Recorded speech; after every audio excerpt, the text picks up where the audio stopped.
Natanong mo na ba sa sarili mo kung bakit may mga tao na tila kayang lampasan ang kahit anong pagsubok? Yung tipong kahit sarado ang lahat ng pintuan, nakakahanap pa rin sila ng daan. Samantalang ang iba, tila paulit-ulit na nabibigo sa parehong lugar. Paano kung sabihin ko sa iyo na may isang lihim sa Biblia, isang uri ng karunungan na hindi basta-basta nakikita ng lahat? Ngunit kapag natuklasan mo ito, maaari nitong buksan ang mga pintong matagal nang nakakandado sa buhay mo. Isang karunungang galing mismo sa langit, tahimik itong kumikilos. Hindi ito laging napapansin, ngunit kapag nakuha mo ito, mararamdaman mong may kakaibang kapangyarihan ang gumagalaw sa iyong paligid. Hindi ito basta kaalaman lamang. Ito ay revelasyon, direksyon at kapangyarihan. Ang karunungang ito ang nagbukas ng dagat para kay Moises, nagpatumba sa pader ng Jericho at nagbigay daan sa tagumpay ni David laban kay Goliath. At ngayon, baka ito rin ang susi sa matagal mo nang ipinagdarasal. Ngunit bakit tila iilan lang ang nakakakuha nito at paano mo ito matatagpuan? Sa mga susunod na minuto, ipapakita ko sa iyo ang mga lihim na ito isa-isa ayon mismo sa salita ng Diyos. At kung mananatili ka hanggang sa dulo, maaring maranasan mo ang unang hakbang sa isang bagong yugto ng pananampalataya. Kaya bago tayo magsimula, i-comment mo sa baba ang linyang ito. Panginoon, ibigay mo sa akin ang iyong karunungan. Dahil sa bawat salitang binibitawan natin, may kapangyarihang espiritual na kumikilos. Ito ay pagpapahayag ng pananampalataya. At huwag mo rin kalimutang i-like ang video na ito. Alam mo ba na sa bawat pag-like mo, mas pinaprioritize ng YouTube ang mensaheng ito para makarating sa mga taong kagaya mo na nangangailangan ng salita ng Diyos, isang simpleng pindot, ngunit isang napakalaking hakbang sa pagpapalaganap ng liwanag. At kung ikaw ay bago dito, mag-subscribe ka na. Dahil sa channel na ito, araw-araw tayong tinuturuan ng Espiritu Santo. Maraming nanonood na walang simbahan, walang gabay. Kaya't ito ang naging tahanan nila sa pananampalataya. Maging bahagi ka ng pamilyang ito. At habang pinapakinggan mo ang bawat mensahe, maging bukas ka sa pagkilos ng Diyos. Dahil maaaring sa huling bahagi ng video na ito, naroon ang susi para sa matagal mo nang hinihintay na biyaya. Ang karunungan ni Solomon, susi sa mga pintong. Di maabot sa lahat ng tauhan sa Biblia, si Haring Solomon ang isa sa mga pinakakilalang figura pagdating sa karunungan. Ngunit ang karunungan na taglay niya ay hindi basta talino ng tao. Ito ay isang kaloob mula sa Diyos, isang uri ng kaalaman na dumadaloy mula sa langit at may kapangyarihang baguhin ang takbo ng isang buong kaharian. Nang tanungin siya ng Diyos kung ano ang nais niya, hindi kayamanan o tagumpay ang kanyang hiniling, kundi karunungan upang mamuno ng may katuwiran. At dito ipinakita ng Diyos ang isang lihim. Kapag hinangad mo ang karunungan, binubuksan ng langit ang pinto para sa lahat ng iba pang pagpapala. Dahil sa karunungang ito, umunlad ang Israel, lumawak ang kapangyarihan ni Solomon, at dumayo ang mga hari't reyna ng mundo upang marinig ang kanyang salita. Ngunit higit sa mga ito, ang kanyang karunungan ay naging gabay sa hustisya, kaayusan at kapayapaan. At ito ang tanong, ilang pinto na kaya sa buhay mo ang nananatiling nakasara dahil hindi mo pa hinihiling ang ganitong uri ng karunungan? Minsan hindi pera, lakas o koneksyon ang kailangan natin, kundi liwanag, direksyon mula sa Diyos na nagtuturo kung kailan kikilos, kailan mananahimik at kung aling pintuan ang dapat katukin. Kaya't kapatid, humingi tayo ng karunungan na tulad ng kay Solomon. Isang karunungang nagmumula sa Diyos, hindi sa mundo. Ngayon isulat sa comments, Panginoon, bigyan mo ako ng karunungang bumubukas ng pintuan. Ang simpleng komentong ito ay paglapit sa Diyos, isang hakbang ng pananampalataya. Ngunit, teka muna, alam mo ba na bago pa si Solomon, may isang lingid na uri ng karunungan na ginamit para talunin ang mga higante at pigilan ang pagkawasak ng isang buong bayan? Sa susunod, matutuklasan natin ang kaalamang ito, isang karunungang hindi sinasabi ng marami, ngunit pinakikinabangan ng mga matitibay sa pananampalataya. Bago tayo magpatuloy, iniimbitahan kita na maging miyembro ng ating channel. Sa simpleng pagsali mo, tumutulong ka sa ating misyon na magbigay ng pagkain sa mga kapatid nating nagugutom. At kung hindi mo pa kaya maging miyembro, huwag mong iskip ang mga ads. Bawat panonood mo ay may ambag sa pagtulong. Ang kaalamang nakapigil sa pagkawasak ng Ninive, ang lungsod ng Ninive ay puno ng kasamaan at ang hatol ng Diyos ay malinaw, pagkawasak. Ngunit sa gitna ng pagdurusa at kasalanan, isang uri ng karunungan ang bumalot sa puso ng hari at ng buong bayan. Ito ay ang karunungang umamin, magpakumbaba at magsisi. Nang marinig nila ang babala sa pamamagitan ni Jonas, hindi sila nagtanggol, hindi rin sila nagmatigas. Sa halip sila'y nag-ayuno, nagsuot ng sako at humingi ng tawad sa Diyos. Sa paningin ng mundo, maaaring mukhang kahinaan ang pagsuko at pag-iyak sa harap ng langit. Ngunit sa mundo ng espiritu, ito ang karunungang bumubukas ng pintuan ng awatas at narito ang kamanghamanghang bahagi, bumaligtad ang hatol. Isinara ng Diyos ang pinto ng kapahamakan at binuksan ang daan ng biyaya. Bakit? Dahil sa isang simpleng karunungan, ang kakayahang kilalanin ang pagkakamali at lumapit sa Diyos. Sa buhay mo ngayon, baka may Ninive ka ring kinatatayuan, mga suliraning tila wala ng pag-asa, mga desisyong mali na paulit-ulit mong pinagsisisihan. Ngunit tandaan mo, ang pagpapakumbaba ay hindi kahinaan. Ito ay isang anyo ng banal na karunungan. Kapag pinili mong lumuhod sa harap ng Diyos, may mga pader na biglang bumabagsak at mga hatol na binabaligtad. I-comment mo ngayon, Diyos ko, turuan mo akong magpakumbaba at sumunod. Dahil ang panalangin ito ay maaaring maging simula ng pagbaligtad ng iyong sitwasyon. Ngunit paano kung sabihin ko sa iyo na may isang karunungan na nagdudulot ng pabor mula sa langit? Isang karunungang ginamit ni Jose sa Ehipto upang ang kulungan ay maging trono. Ang kasunod na bahagi ng ating paglalakbay ay magbubukas ng pinto ng tagumpay kahit sa gitna ng pagkakakulong. Ang karunungan ni Jose, mula sa kulungan patungong palasyo si Jose, anak ni Jacob, ay ibinenta ng kanyang sariling mga kapatid, inalipusta, isinakdal ng maling bintang at itinapon sa kulungan. Ngunit sa kabila ng lahat ng ito, may dalang yaman si Jose na hindi nakikita ng mata ng tao. Ang karunungan mula sa Diyos na siyang gumabay sa bawat hakbang ng kanyang buhay. Ang kanyang karunungan ay hindi teknikal, hindi rin ito produkto ng edukasyon ng mundo. Ito ay ang uri ng karunungang galing sa kalangitan, kakayahang makita ang plano ng Diyos sa likod ng kaguluhan, at kakayahang manahimik habang ang langit ang gumagalaw. Habang nasa bilangguan, si Jose ay hindi naging mapait, kundi nanatiling tapat. Siya'y naging tagapagsalin ng panaginip, isang kaloob mula sa Diyos, at sa isang sulyap ng pagkakataon, binuksan ng Diyos ang pinto mula sa kadiliman patungong liwanag. Sa harap ng Faraon, ginamit niya ang kanyang karunungan upang magplano, magsalita ng may kababaang loob at magbigay ng solusyon sa paparating na taggutom. At sa isang iglap, ang dating preso ay naging tagapamahala ng buong Ehipto. Ganyan kumilos ang karunungan ng Diyos.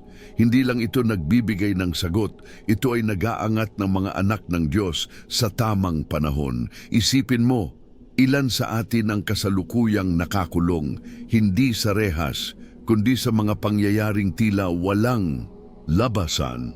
Ngunit gaya ni Jose, ang pagkapit sa karunungan ng Diyos ay maaaring maging susi sa ating pag-angat. Isulat sa comments, kahit sa kadiliman, mananatili akong matalino sa Diyos. Ang iyong pananalig sa gitna ng pagsubok ay magbubukas ng pinto ng bagong yugto, ngunit hindi doon nagtatapos. Sa susunod, matutuklasan mo ang karunungan na nagpabagsak sa mga higanting balakid, isang puwersang espiritual na maaaring baguhin ang buong kwento ng iyong buhay. At bago tayo magpatuloy, naway hikayatin kitang maging miyembro ng ating channel. Sa bawat pagsali mo, nakakatulong ka sa pagbibigay ng damit sa mga kapuspalad nating kapatid. At kung hindi mo pa kaya, pakisuyo, huwag mong skip ang mga ads. Malaki ang naitutulong ng bawat panonood mo sa ating misyon. Ang karunungang bumagsak sa Goliath, lakas na galing sa itaas walang sinuman sa hukbo ng Israel ang naglakas loob na humarap kay Goliath. Araw-araw siyang lumalabas, minamaliit ang Diyos ng Israel at tinatakot ang buong bayan. Ngunit dumating si David, isang binatilyong pastol, hindi mandirigma, taglay ang kakaibang karunungan. Ang karunungang kilalanin ang tunay na laban at ang Diyos na tunay na makapangyarihan. Habang ang iba ay umaasa sa espada, kalasag at sukat ng katawan, si David ay tumingin sa langit. Hindi siya nagpalinlang sa laki ni Goliath, kundi sa laki ng Diyos na kanyang pinaglilingkuran. Ang kanyang pananalita sa harap ng higante ay puno ng pananalig at pang-espiritual na karunungan. Ikaw ay lumalapit sa akin na may tabak at sibat, ngunit ako'y lalapit sa iyo sa pangalan ng Panginoon ng mga hukbo. At sa isang simpleng tirador, pinatama ng kamay ng Diyos, bumagsak ang tila hindi matitinag. Ang karunungang ito ay hindi makikita sa aklat o sa sandata ng mundo. Ito ay pag-unawa sa posisyon ng Diyos sa bawat laban natin. Ang tunay na matalino ay hindi palaging ang pinakamalakas, kundi ang nakakakilala kung sino ang lumalaban para sa Kanya. Kapatid, baka may Goliath ka rin sa buhay ngayon, problema, sakit, utang, pagkabigo. Pero gaya ni David, huwag mong sukatin ang sarili mo. Sukatin mo ang Diyos na kasama mo. I-comment mo, hindi ako natatakot sa Goliath dahil kasama ko ang Diyos. Ang pahayag ng pananampalataya ay nagdudulot ng kalangitang kilos. Pero kapatid, sa susunod na bahagi, may isa pang uri ng karunungan. Hindi ito tumatalo ng mga higante, kundi bumubuhay ng patay, nagbibigay ng direksyon sa disyerto at bumubukas ng dagat, isang hiwaga ng karunungan na hindi lang nagpapalaya, kundi nagtuturo kung saan pupunta.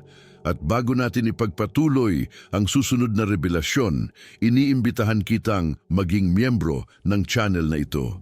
Sa iyong munting ambag, tinutulungan mo tayong makapagbigay ng suporta sa mga balong byudas na nahihirapan sa buhay.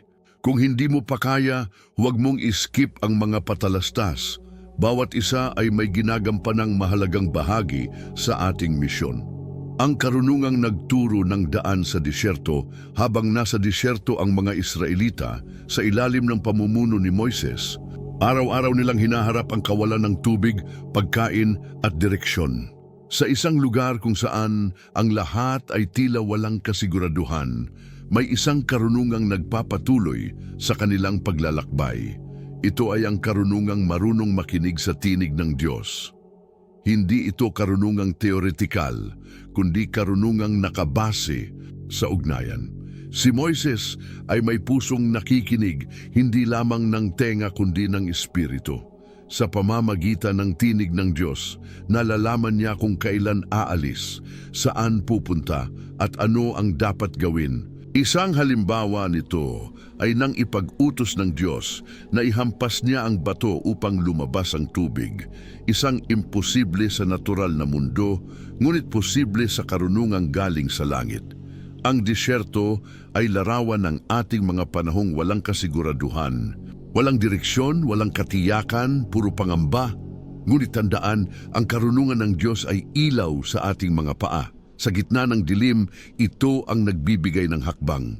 Hindi mo kailangang makita ang buong daan. Kailangan mo lang ng liwanag para sa susunod na hakbang.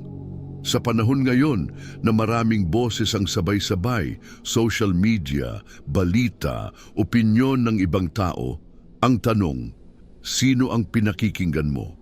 Ang marunong ay hindi ang maraming alam, kundi ang marunong sumunod sa tinig ng Diyos, kahit hindi niya lubos na nauunawaan ang buong plano. Isulat sa comments, Panginoon, turuan mo akong makinig sa iyong tinig. Dahil ang pagsunod ay hindi lamang kilos, ito ay bunga ng karunungan.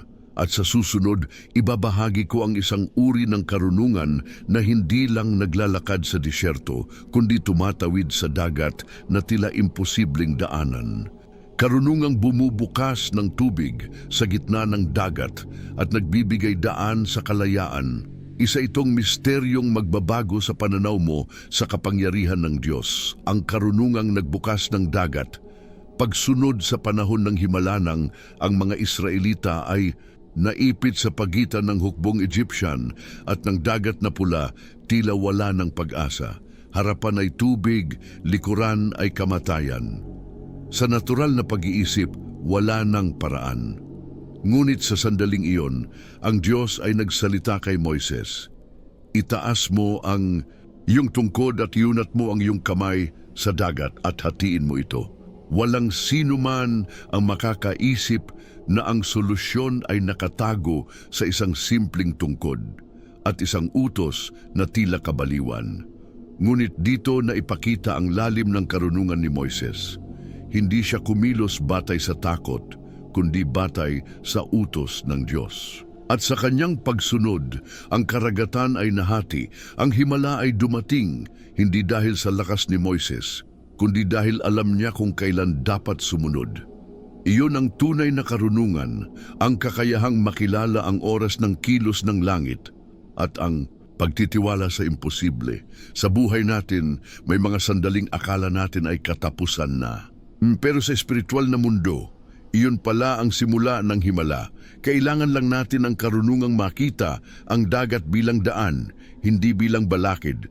At tandaan, hindi hinati ng Diyos ang dagat para lang makadaan ng Israel, kundi upang ipakita na kapag sumusunod ka sa Kanya, walang sino man, kahit ang pinakamalakas mong kaaway, ang makakahabol.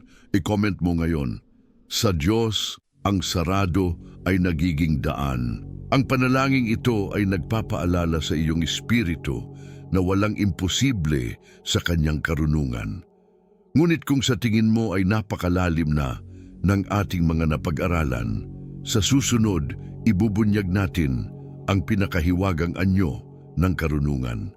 Ang uri na bumuhay sa mga patay, gumising sa mga puso at nagbigay liwanag sa mga taong nasa kadiliman. Isang uri ng karunungan na nagkatawang tao. At bago tayo tumuloy sa susunod na bahagi, iniimbitahan kitang maging miyembro ng ating channel. Sa pamamagitan nito, tinutulungan mong mapangalagaan ang mga ulila na walang matatawag na tahanan. Kung hindi mo pa kaya pakisuyo, huwag mong iskip ang mga patalastas. Bawat panunood mo ay tumutulong sa amin na abutin sila. Ang karunungang nagkatawang tao, si Kristo, ang lihim na nahahayag. Sa simula pa lang, naroon na ang salita, at ang salita ay kasama ng Diyos. At ang salita ay Diyos. Ngunit ang pinakadakilang revelasyon ng karunungan ay nang ang salita ay naging tao. Si Jesucristo, ang sagisag ng karunungan na walang hanggan. Ang mga tao noon ay naghanap ng karunungan sa mga eskwelahan, sa mga batas, sa tradisyon ng mga ninuno. Ngunit si Jesus ay dumating na may kakaibang uri ng karunungan, isang karunungang nagpapagaling sa pamamagitan ng isang haplos, nagpapatawad sa mga makasalanan at nagbubukas ng mga mata ng bulag hindi lamang sa pisikal kundi sa espiritual. Siya ang nagturo na ang karunungan ay hindi lamang para sa matatalino kundi para rin sa mga dukha, mga bata at sa mga pusong uhaw sa Diyos. Ang mga Pariseo na akala nila ay sila ang pinakamaalam ay hindi niya pinaboran. Sa halip, tinawag niya ang mga mangingisda, ang mga maniningil ng buwis at ang mga babaeng may makasalanang nakaraan upang ipakita na ang karunungan ay hindi paligsahan ng katalinuhan kundi resulta ng pakikipag-ugnayan sa Diyos na buhay. At sa pamamagitan niya nabuksan ang pinakamalaking pintuan sa lahat, ang pintuan ng langit. Dahil sa kanyang kamatayan at muling pagkabuhay, hindi lang tayo nabigyan ng kaalaman, binigyan tayo ng buhay.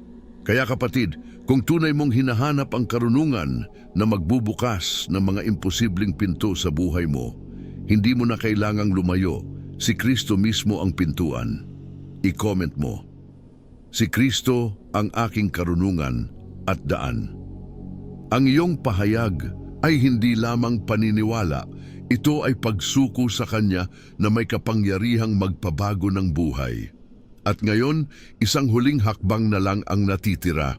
Sa susunod, pagsasama-samahin natin ang lahat ng ating natutunan upang ihayag ang lihim na maaaring magpalaya sa iyo sa wakas. Isa itong pagbubunyag na hindi mo dapat palampasin.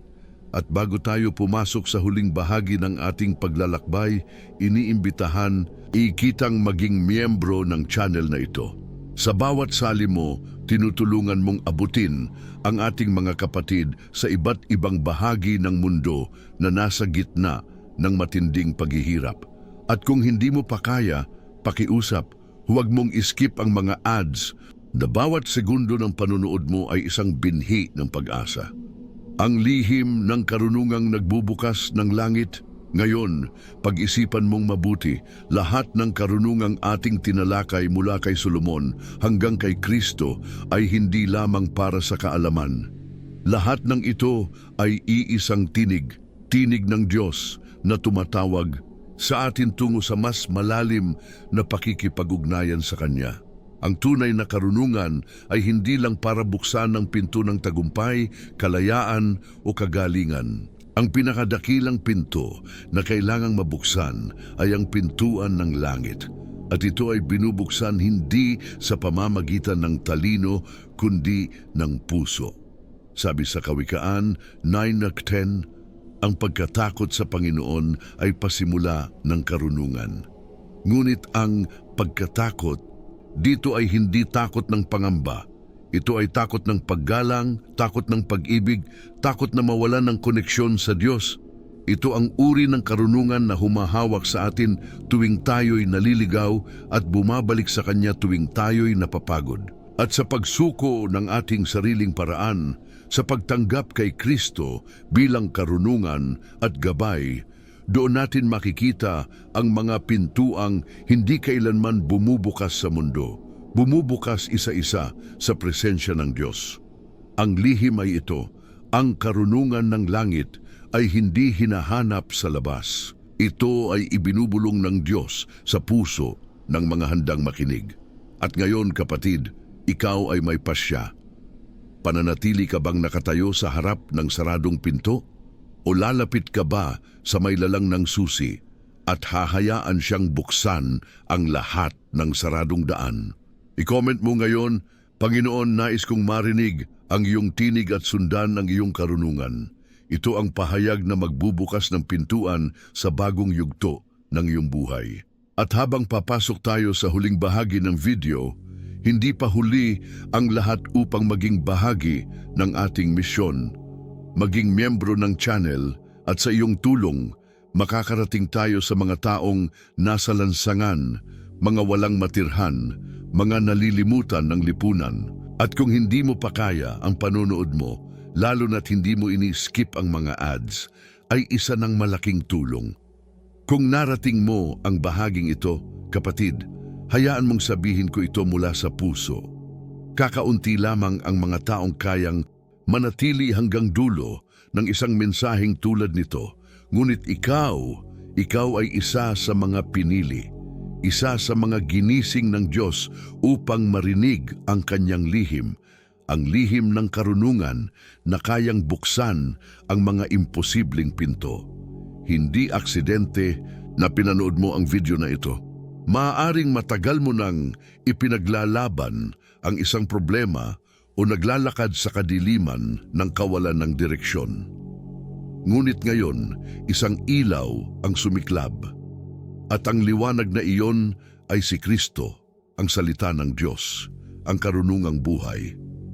Ngayon ay panahon ng desisyon, panahon ng pagsuko, panahon ng panalangin, kaya't hinihikayat kitang magkomento ng isang tapat at malalim na pahayag ng pananampalataya tulad ng, "Ako ay lalakad sa karunungan ng Diyos, anuman ang mangyari." Sa bawat komentong ganyan, may espiritual na lakas na binubuo para sa iyo at para sa iba pang nakakabasa nito. At kung naantig ka ng mensaheng ito, ibahagi mo ito. Huwag mo hayaang ikaw lang ang makinabang sa revelasyong ito. Isipin mo, kung bawat isang tao na makakapanood nito ay makakabuksan din ng pinto ng himala sa kanyang buhay, gaano karaming puso ang magbabago? Gaano karaming buhay ang maisasalba mula sa takot, pagkalito at pagkawasak? At kung hindi ka pa subscriber, kapatid, anong naghihintay pa sa'yo? Ang mga tunay na hinirang ay hindi lang nakikinig kundi sumusunod. Kung sa ilang minuto ng video na ito ay naramdaman mong may kumilos sa puso mo, huwag mo nang ipagpaliban. Pindutin ang subscribe at maging bahagi ng pamilyang pinangungunahan ng Espiritu Santo. Ang apoy ng pananampalataya ay kailangang alagaan. At dito sa channel na ito, araw-araw tayong lumalago. Walang simbahan, walang pastor, walang problema. Nandito tayo upang magkaisa, magtulungan at magtagumpay sa presensya ng Diyos. Ngayong tapos na ang mensahe, manatili ka pa ng ilang minuto. Hayaan mong ang awitin sa dulo ng video ay maging himig ng iyong panalangin. Huwag mong i-pause, huwag mong i-exit agad. Hayaan mong ang katahimikan ay magsalita at ang presensya ng Diyos ay lumapit. Magpasalamat ka sa araw na ito. Huminga ka ng malalim. Marahil sa simpleng panunood mong ito, nagsimula na ang pagbubukas ng pinto ng langit sa iyong buhay.